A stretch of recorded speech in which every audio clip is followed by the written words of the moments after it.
नमस्कार, आदाब, सत श्री अकाल, जय भीम, जोहार। मेरा नाम है नवीन कुमार।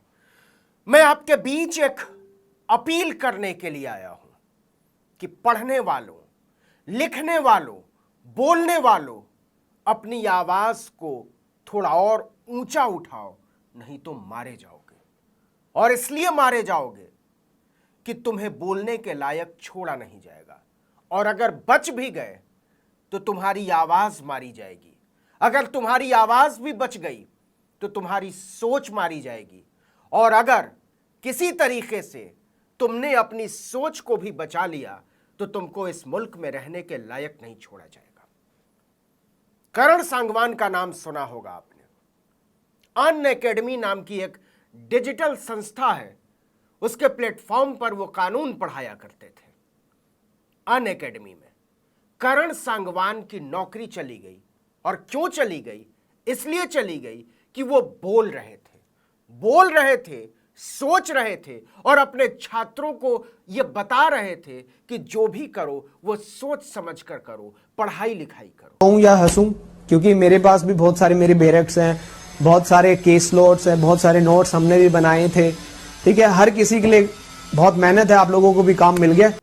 उनका सबसे बड़ा अपराध यह बन गया कि उन्होंने अपने छात्रों से यह कहा कि इस देश का नेता चुनना तो पढ़े लिखे लोगों को चुनना, पढ़े लिखे आदमी को चुनना, अनपढ़ आदमी को मत चुना। उन्होंने किसी का नाम नहीं लिया, किसी पार्टी का नाम नहीं दिया, किसी भी नेता का नाम नहीं लिया, किसी भी संगठन समूह का नाम नहीं लिया। लेकिन यह बात इतने ऊपर तक गई और किन लोगों को अनपढ़ माना गया, किन लोगों को जाहिल माना गया, किन लोगों को कम पढ़ा लिखा माना गया, ये पता नहीं कौन लोग थे। लेकिन हकीकत यह है कि यह कहने के अपराध में करण सांगवान, और मैं कहूंगा करण सांगवान सर की नौकरी चली गई, क्योंकि वो अपने पढ़े लिखे छात्रों से पढ़े लिखे लोगों के पक्ष में खड़े होने की अपील कर रहे थे। याद रखना, अगली बार जब भी अपना वोट दो, किसी पढ़े लिखे इंसान को अपना वोट देना, ताकि ये सब कुछ दोबारा जीवन में ना झेलना पड़े। ये बात चुभती है और ये हाई टाइम इसको कहते हैं। ये बहुत नाजुक वक्त है विश्वविद्यालयों के लिए, ये नाजुक वक्त है कॉलेज में पढ़ने वाले छात्रों के लिए, ये नाजुक वक्त है कविता लिखने वालों के लिए, कहानी लिखने वालों के लिए, विचार करने वालों के लिए, आलोचकों के लिए। ये नाजुक वक्त है वकीलों के लिए, यह नाजुक वक्त है डॉक्टरों के लिए, इंजीनियरों के लिए और सोच समझ के काम में लगे हर उस आदमी के लिए जो चाहता है कि इस देश में लोकतंत्र बचा रहना चाहिए। और लोकतंत्र को बचाने का इकलौता तरीका है, एकमात्र तरीका यह है कि हजारों फूलों को खिलने दो, जो कि लोहिया जी कहते थे। हर तरह की आवाज बचानी पड़ेगी, हर तरह की भाषा, बोली, सोच, उसको बचाना पड़ेगा। और आज उसी को मारा जा रहा है। यह करण सांगवान सर को नहीं निकाला गया है, यह हर उस आवाज पर हमला किया गया है जो लोकतंत्र के पक्ष में बोलता है, जो इंसानियत के पक्ष में सोचता है, जो विचार करता है मनुष्यता के पक्ष में, विविधता के पक्ष में, बराबरी, न्याय और बंधुत्व के पक्ष में। पहले जरा करण सांगवान सर को सुन लीजिए, उन्होंने कहा क्या था। मुझे भी ऐसा ही लगा था, मैं रोऊं या हंसूं, क्योंकि मेरे पास भी बहुत सारे मेरे बैरक्स हैं, बहुत सारे केस नोट्स हैं, बहुत सारे नोट्स हमने भी बनाए थे। ठीक है, हर किसी के लिए बहुत मेहनत है, आप लोगों को भी काम मिल गया। लेकिन एक चीज याद रखना, अगली बार जब भी अपना वोट दो, किसी पढ़े लिखे इंसान को अपना वोट देना, ताकि ये सब कुछ दोबारा जीवन में ना झेलना पड़े। ठीक है, ठीक है, नेक्स्ट टाइम ध्यान रखिएगा, ऐसे इंसान को चुने जो पढ़ा लिखा हो। ठीक है, जो समझ सके चीजों को। सिर्फ ऐसे इंसान को ना चुने जिनको सिर्फ बदलना आता हो, नाम चेंज करना आता हो, है ना। तो मेक योर डिसीजन प्रॉपरली, है ना। बस इतनी सी बात पर करण सांगवान की नौकरी चली जाती है। और जैसा कि मैंने शुरू में कहा था, करण सांगवान अकेले नहीं है। आने वाले दिनों में हर आदमी का नंबर आना है, हर उस आदमी का नंबर आएगा जो सोचता है, समझता है, लिखता है, पढ़ता है, बोलता है, कविता करता है, कहानी करता है, लेख लिखता है। इसलिए सचेत होने भर से काम नहीं चलेगा।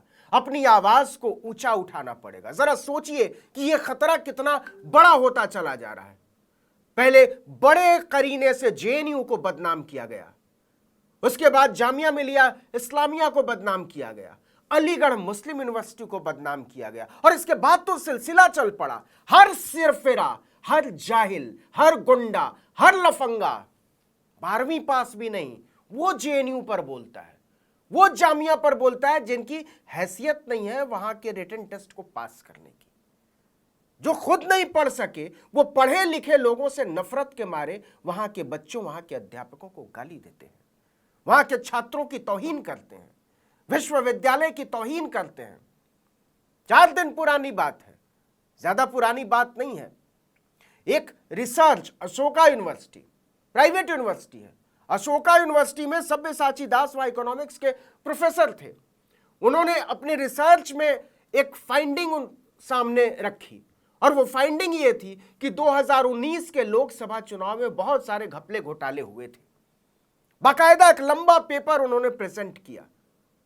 वो पेपर पब्लिश नहीं हुआ, लेकिन वो पेपर एक्सेप्ट हुआ, और उस पेपर से इतनी खलबली मची कि अशोका यूनिवर्सिटी ने सब्यसाची दास से कहा कि आप इस्तीफा दीजिए, और सब्यसाची दास को इस्तीफा देना पड़ा।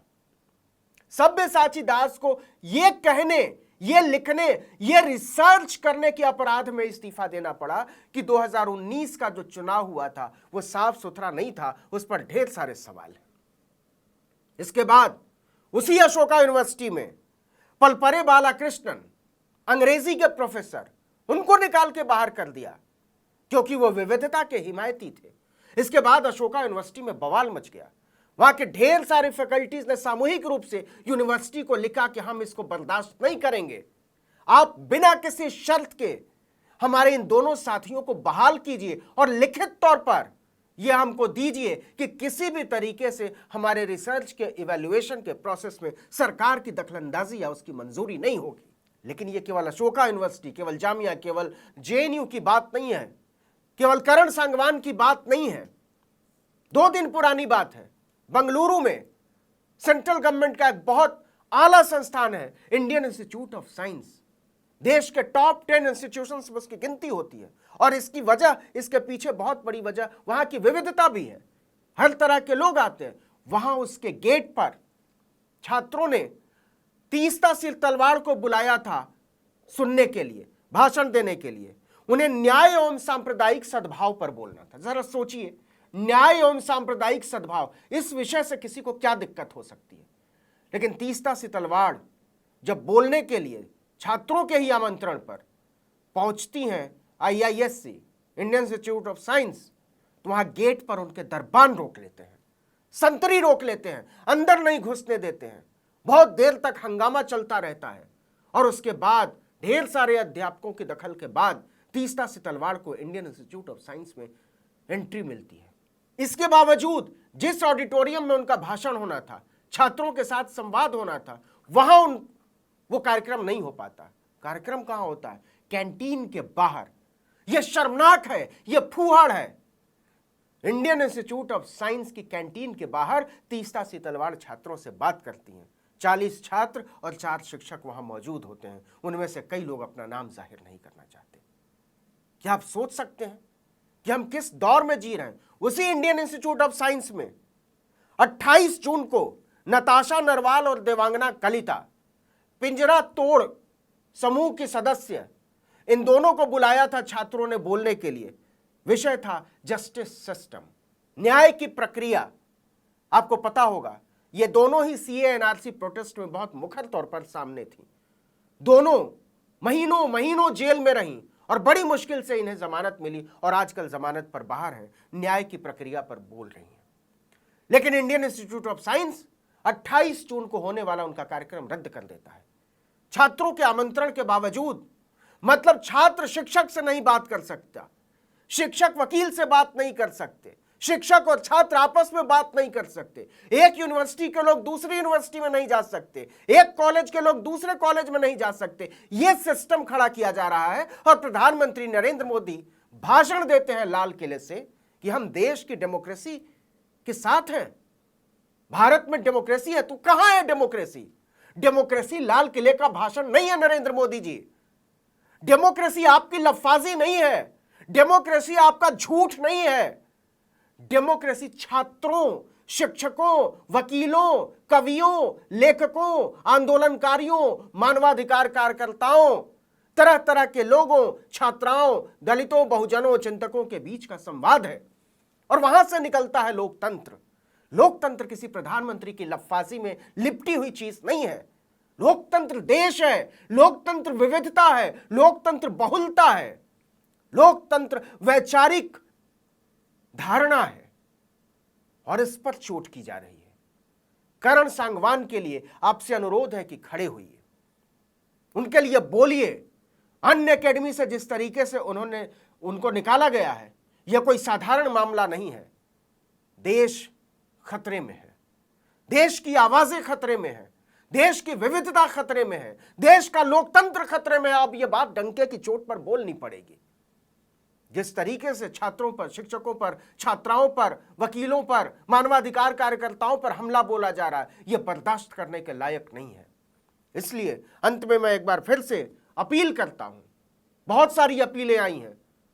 500 अकादमिशियनों ने, 500 वैज्ञानिकों ने IISc में जब BBC की डॉक्यूमेंट्री पर रोक लगाई गई तो चिट्ठी लिखकर कहा था कि यह सिलसिला थमना चाहिए। यह ठीक बात नहीं है, हम इसको बर्दाश्त नहीं कर सकते और एक सभ्य समाज और लोकतांत्रिक देश में इसे मंजूरी नहीं दे सकते। उसी के आगे मैं आपसे भी अपील करना चाहता हूं कि बोलिए, आवाज उठाइए, इसके पहले कि हमारी तरह के लोगों की आवाजें खामोश कर दी जाए, इसके पहले कि हमारी तरह के लोगों की सोच खत्म कर दी जाए, और इसके बाद, इसके पहले कि हमारी तरह के लोगों की गर्दनें उतार ली जाए। बोलिए, बोलिए और जोर से बोलिए, क्योंकि बोलने से ही बदलते हैं हालात। इस वीडियो में इतना ही, लेकिन अगर आपने आर्टिकल 19 इंडिया को अब तक सब्सक्राइब नहीं किया है तो फौरन कीजिए, बेल आइकॉन दबाइए, घंटी जैसी आकृति, लाइक कीजिए और कमेंट करके बताइए हमारा वीडियो आपको कैसा लगा। यूट्यूब पर देख रहे हैं तो हमारे चैनल को सब्सक्राइब जरूर कीजिए, फेसबुक पर देख रहे हैं तो हमारे पेज को लाइक कीजिए, इंस्टाग्राम पर हमें फॉलो कीजिए और हमारा ट्विटर हैंडल है article19_India और मेरा ट्विटर हैंडल है नवीन जर्नलिस्ट। आप मुझे भी फॉलो कर सकते हैं। नमस्कार।